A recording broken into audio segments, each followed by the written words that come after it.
What's up, Batfam? Let's learn to play some Batman miniature game.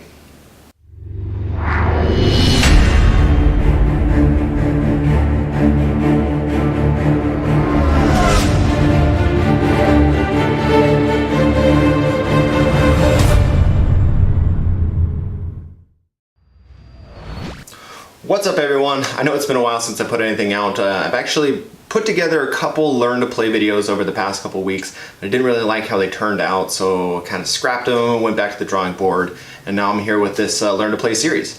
This is going to be kind of episode 1, kind of an overview of the game, and we're going to go over the stat card. That way, if you're looking at models and you're trying to get into the game, you kind of have a better idea of what you're looking at. So first off, let's kind of go over what the plan is for the learn to play.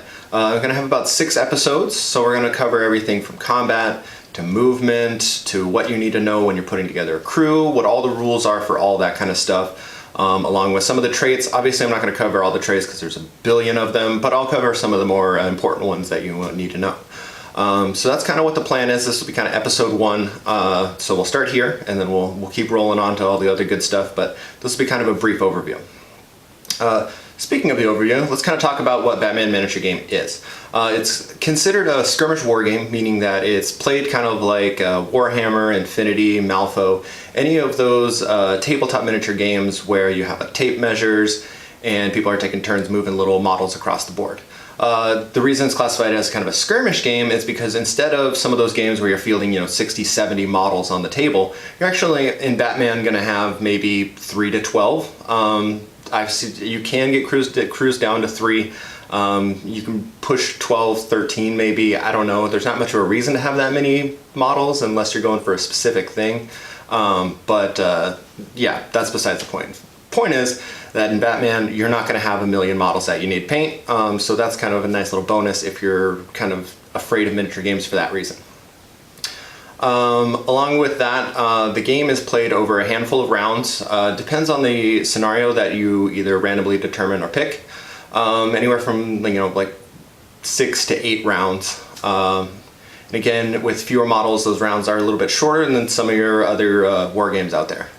With Batman miniature game, of course, you're going to have all the classic rogues gallery at your disposal. Joker, Harley, Killer Croc, Deathstroke, Lobo, you name it, everyone's out there. Well, for the most part. We actually just got the Scarface, which is sweet. So that's fun. I'm excited to see him, and once he gets in, I'm going to paint him up, and I'm going to be stoked. Aside from that, that's kind of the overview of the game for the most part. You're going to use basically D6. You'll take turns activating your models and beating each other up and rolling dice to kind of determine how that goes. That's pretty much what the Batman miniature game is. So that's that. Let's move into the stat card, and we're going to go into more detail about what that is and what all those numbers and everything means. That way, when you're kind of picking out models, you know what you're looking at, and you can make a little bit more of an informed decision instead of like, I just like this character, I'm going to buy this model, when there might be a better version of that same character. But anyway, we'll get into that right now. So at the top of the card here, we're going to have your character's information as far as their name and alias. Of course, we have Ben Affleck Batman here, so we have Bruce Wayne as the name and Batman as the alias. Below that, you're going to see like 5 boxes here. We're going to have rank, affiliate, rivals, reputation, and funding. This is going to be kind of what you need to know as far as putting them in a crew, what their requirements are, and how many of each model you can have, and all that kind of stuff. So starting from left to right, we have the rank. Batman here is going to be a leader, meaning that you can really only have one of them in your crew. You can only have one leader, but we'll get into as far as the requirements and stuff in a whole video about crew building. But right next to that, we have the affiliate. This is going to tell you what their affiliation is and what crews they can be a part of. Batman being a leader, he's the leader of Brave and the Bold. Meaning you can have, Commissioner Gordon and SWAT members and cops and all those kind of good guys. Those are going to be able to help out Batman in the field. Since they're all part of the same affiliation, you're going to be able to field them all together. Right next to that box, we have rivals. It's kind of the opposite of affiliate. It's going to be what crews they cannot be a part of. Batman being a leader, he's not really going to be able to be in any other crew, so he's not going to have any rivals on his card. But if you look at cards like Catwoman and stuff like that, you're going to see that they're not going to want to be a part of Joker crew or some other specific kind of affiliation. Right next to rivals, you're going to have reputation. That's going to be basically the point cost of your character. In standard mini games, you're going to have like Warhammer and stuff where you have like 1,500 point game. That's basically what this is. This tells you what the point cost is of your character as far as reputation is concerned. Reputation is basically how strong the character is without weapons and stuff. It's a good way to kind of look at it. And right next to that is you have your funding. That's going to be how much money it costs to equip your character to go out on a job. That's a good way to kind of look at it. Like Mr. Freeze has all of his, freeze grenades and freeze guns and all that kind of stuff that costs money to charge up and take out into the field, and reload and all that kind of crap. So that's going to be where that funding cost comes from. You'll see a lot of characters that have like assault rifles and that kind of stuff. They're going to have really high funding cost because they're equipped with a lot of good weapons that they need ammo and bullets for. So that's going to be all your kind of character cost as far as putting them in your crew.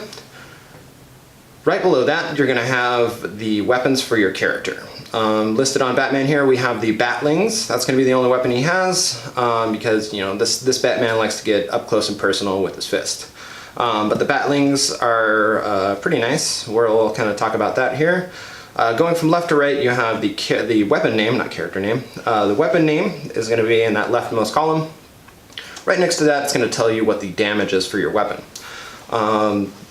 As far as melee weapons go and ranged weapons, for each successful hit, it's going to apply this amount of damage. So the Batlings do 2 stun damage. There are 2 different types of damage, stun damage and injury damage. Injury damage is represented by little blood droplets, and that's kind of a more permanent and serious damage than stun. But these just do 2 stun damage, and then right next to that, you're going to see the rate of fire.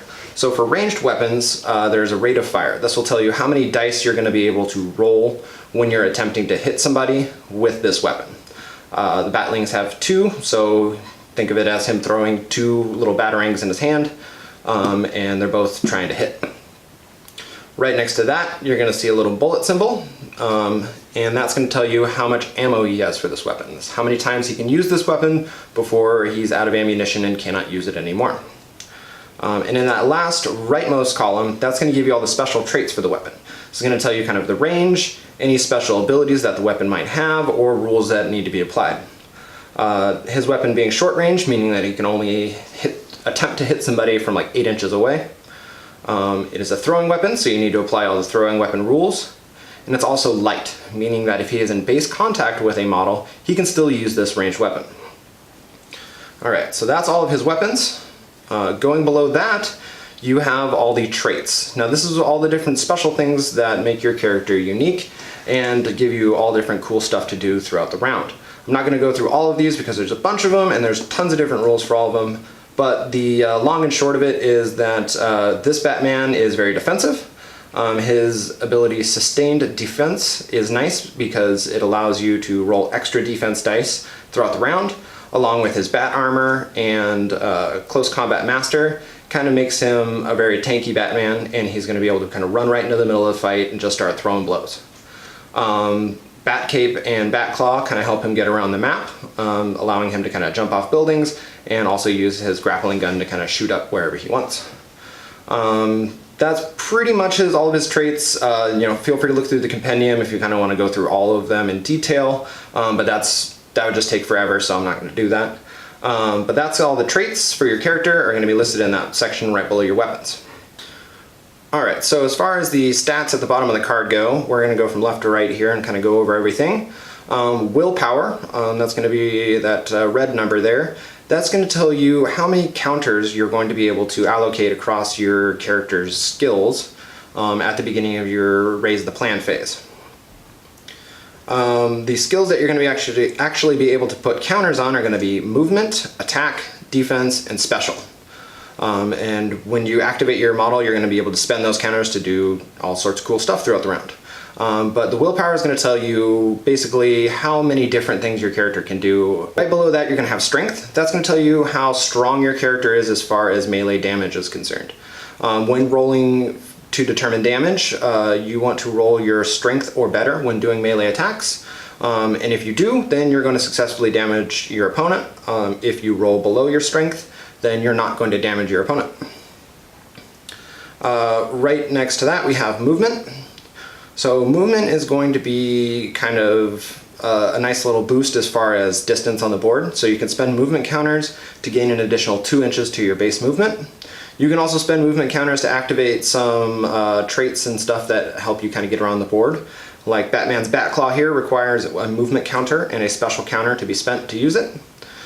So that's what kind of movement counters do. They kind of help you get around. So that's that. Right next to that you have attack. So attack is going to kind of tell you how offensive your character is in melee combat. And you can put as many counters as you want up to the number in your stat. So as far as movement counters go, you can only put up to 2 counters in your movement. As far as attack's concerned, you can only put up to 5 counters into attack. When you're rolling to hit in a melee situation, you're going to roll the number of dice that you spend from your attack pool. So if you have 4 attack counters in your skill, you can spend those 4 counters to roll 4 dice to try and hit somebody. That's basically what attack is. In defense is going to be the next one. That's basically the opposite. So if somebody's hit you with 3 dice, you can spend any defense counters you have in there to try and counter those hits. When rolling defense, you're going to have to roll above their attack, but we're going to get into combat and stuff later, so don't really worry about that too much. Alright, so then you have special. That's going to be what you need to use to activate a lot of your cool traits. Like I said, the Bat Claw requires a movement and a special counter. So if you're trying to do cool little things that are unique to your character, you're going to want to spend special counters. Like I said, the four skills that you're going to put counters in are going to be movement, attack, defense, and special. So those are all those. The last one that we have is going to be endurance. That's basically your health. That's how many damage tokens your character can take before they are knocked unconscious or considered a casualty. As far as damage, we'll kind of get into that in a later video, but seeing that he has 8 endurance means that he can take a lot of punishment for the most part. Along with his abilities that kind of help him negate getting damage in the first place, this Batman's pretty tanky. Alright, so let's talk about the sequence of play and kind of how each round breaks down a little bit. There's a few phases. We'll start with the first one, which kind of makes sense, but it's going to be the take the lead. This is where you determine initiative for your characters. You'll have a little baggie that will have some tokens in that determine how many tokens are determined by the scenario you're playing and whatnot, some of the characters you have. But you'll put those little tokens in a bag, you'll draw them out, and you'll kind of determine who has initiative at the beginning of each round. That will tell you who's going to plan out all their stuff first and who's going to activate first. So that's going to be take the lead. You kind of just do that, you pull out a little token and figure out who's going to go first. Next phase is going to be raise the plan. That's where the character with the initiative is going to start planning out all their stuff. What I mean by plan is that each character is going to have a willpower, which tells you how many counters you can allocate to the character each round. And in the raise the plan phase, you allocate those counters across all your character cards to kind of determine what you're going to do and when you activate, basically. So that's the raise the plan. So the first player does a person with initiative does that, and then the second player raises their plan. So they'll get to see what the first player does. But that's pretty much it for raise the plan. Moving on to the execute the plan. That's pretty much what it sounds like. The player with initiative activates their first model, does all their actions, then they relinquish the action to the other player. They activate their first model, and then you go back and forth until all the models are activated, and that's pretty much that phase. So that's basically the meat and potatoes of the round. That's when all the fighting is going to happen and all the cool stuff. So that's the execute the plan. Up next is going to be the last phase, which is the recount. So with recount, that is where you're going to determine your victory points that you gain during that round. You're also going to be able to shrug off some stun damage, possibly. So depending on your characters, robots can't do that, but that's not the point. Yeah, that's where you're going to be able to determine all your victory points, and then you'll kind of clean up everything, all the unused counters that you have on your characters. You'll kind of put them aside, and then you'll start over a new round where you'll do all these phases over and over again until the game's over. That's pretty much Batman miniature game. So you just have these 4 phases, and then rinse, repeat. That's Batman miniature.